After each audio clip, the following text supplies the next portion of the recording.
L'analyse interne a pour but d'identifier les capacités ou incapacités de l'entreprise à mener un ou des projets à bien. Pour cela, il faut remplir 3 questionnaires.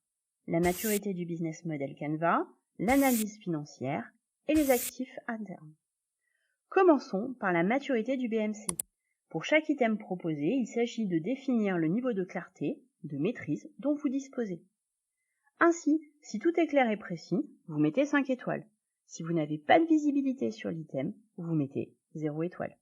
Il est important de bien commenter vos réponses pour mémoire et afin d'obtenir des délivrables pertinents dans la plateforme Strategix.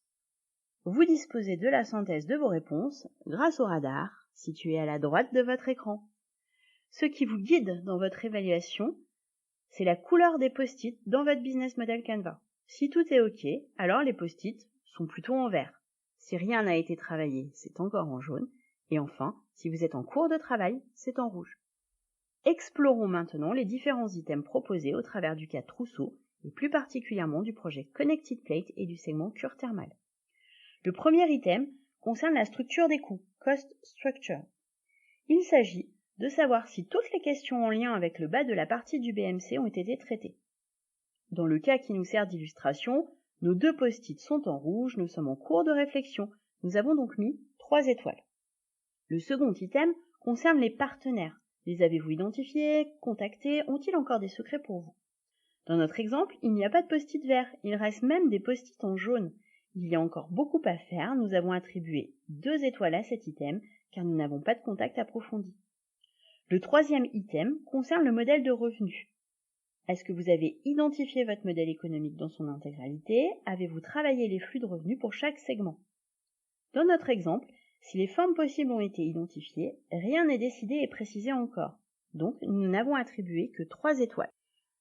Le quatrième item concerne les ressources. Sont-elles identifiées? Quelles sont celles indispensables à la production de votre proposition de valeur? Pour l'exemple de Trousseau, nous sommes en train de sélectionner nos ressources, nous avons évalué leurs coûts, notre avancement est avéré, nous attribuons 4 étoiles à cet item. Le cinquième item concerne les activités clés. Sont-elles identifiées? Sont-elles déjà présentes dans notre chaîne de valeur? Lesquelles sont les plus importantes pour la réalisation de votre proposition de valeur? Pour l'exemple de Trousseau, la plupart de nos post-it sont encore en rouge, donc en cours de traitement. Nous avons déjà des éléments d'information. Nous attribuons donc 3 étoiles à cet item. Le sixième item concerne les relations clients. Avez-vous identifié les types de relations possibles? Quel coût cela implique-t-il? Dans notre exemple, nous avons identifié les différentes possibilités, mais rien n'est encore précisé. Les post-it sont encore en jaune. Nous attribuons 2 étoiles à l'item. Le septième item concerne les canaux de distribution. Avez-vous identifié les canaux possibles, les canaux préférés par les clients? Avez-vous évalué leur efficacité, leur efficience? Quel coût cela implique-t-il? Dans notre exemple, nous avons identifié différentes possibilités, mais rien n'est encore précisé. Les post-it sont encore en jaune. Nous attribuons donc 2 étoiles à l'item. Le huitième item concerne la proposition de valeur. Est-elle clairement et précisément identifiée? Quelle est la valeur supplémentaire que vous proposez? À quel besoin, douleur répondez-vous? Avez-vous défini précisément cette proposition de valeur pour le segment? Dans notre exemple, la proposition de valeur est encore en développement, mais pour le segment Cure Thermal, la valeur a été identifiée précisément. Nous pouvons donc attribuer 4 étoiles à cet item. Le neuvième item concerne les segments clients. Sont-ils tous identifiés? Celui traité par le questionnaire est-il bien maîtrisé et compris? Avez-vous clairement identifié leurs attentes? Dans notre exemple, nous avons avancé sur l'étude du segment Cure Thermal, mais ce n'est pas tellement abouti. Nous attribuons 4 étoiles. Une fois que vous avez répondu au questionnaire autour de la maturité du BMC, il est temps de passer à l'analyse financière du projet. Pour remplir ce questionnaire, il faut maîtriser certaines notions financières. Nous allons donc prendre le temps de les rappeler. Tout d'abord, le chiffre d'affaires. Il correspond aux ventes réalisées, c'est-à-dire les volumes vendus, multipliés par le prix de vente réel, c'est-à-dire remise déduite. La profitabilité est généralement mesurée par le résultat d'exploitation qui correspond schématiquement à la différence entre le chiffre d'affaires et les ressources nécessaires pour la réalisation des ventes, salaire, achat de matières, amortissement du matériel.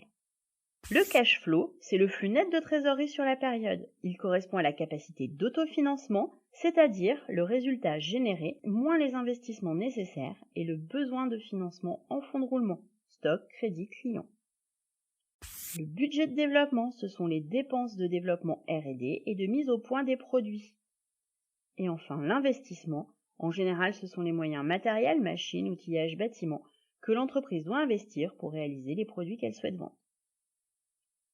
Le TRI, ou taux de rentabilité interne, ou Internal Rate of Profitability, traduit un arbitrage entre financer le développement du projet ou placer cet argent sur les marchés financiers. Il va permettre aux analystes financiers, une fois pris en compte le niveau de risque, de prendre une décision. De manière simplifiée, on considère que le TRI doit être supérieur à la rémunération moyenne sur les marchés financiers, plus une prime de risque.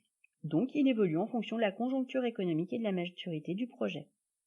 En fait, le TRI attendu dépend surtout de la phase de développement du projet, puisque le risque diminue avec l'avancement. En early stage, phase de démarrage, on attend un TRI autour de 30%.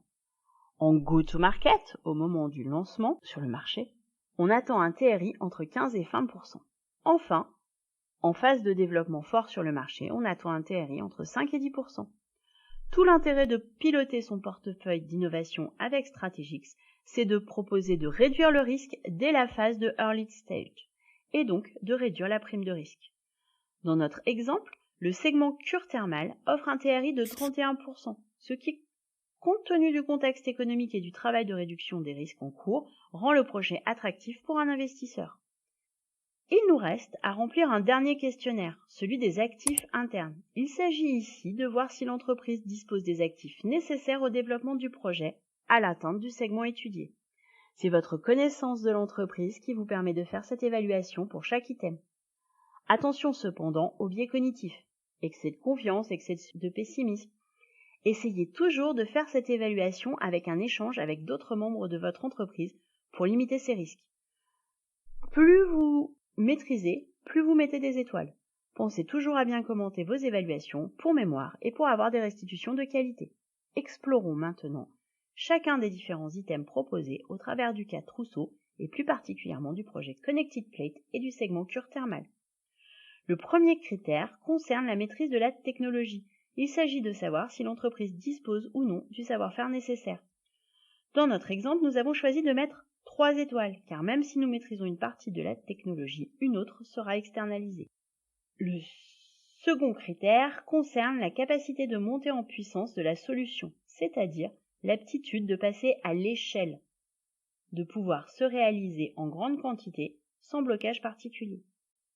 Dans notre exemple, nous avons décidé de mettre 4 étoiles, car il y a de nombreuses opportunités autour de la monétisation des données collectées auprès d'autres segments de marché, comme les laboratoires pharmaceutiques par exemple. Le troisième critère concerne la performance de la solution. Il s'agit de savoir comment on l'évalue, la compare, etc. Dans notre exemple, nous avons mis 3 étoiles car nous sommes encore en phase de test et un certain nombre de points sont encore à éclaircir.